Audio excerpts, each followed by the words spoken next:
So, last year, September 25, 2023, first time namin gumala dito sa Avenue Farm Resort sa Barangay Balutakay, Kapatagan, Digos, Davao del Sur.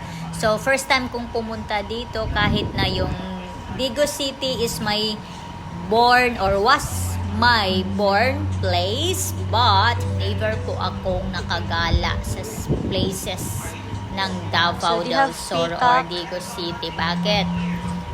Bilang bata, nag-aaral ako ng elementary. Yung nagpapaaral sa akin is yung grandparents ko on mother's side.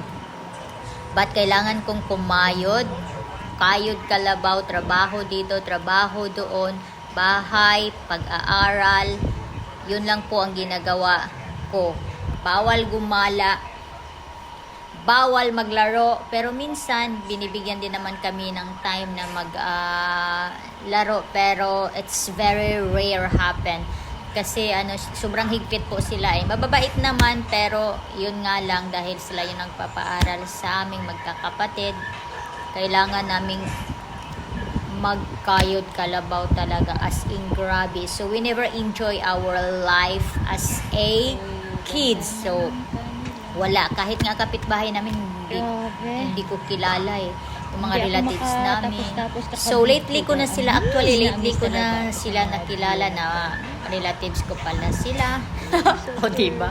Ngayon lang na itong mga taong to, yung mga kapitbahay namin, except sa biological cousin na mga anak ng mga kapatid ni Mama. So sila yung mga kilala ko. The rest is no. Oh, grabe, super ganda.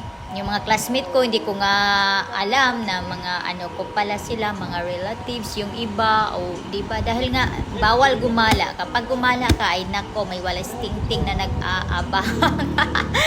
So, di ba, sinong relate dyan? Wow, that's so nice. So, ayun na nga. So, it's very amazing lang dahil nabigyan ako ng chance na makagala isa-isa sa mga tourist spot doon sa Kapatagan. So, ang ganda-ganda. Yun lang, thank you.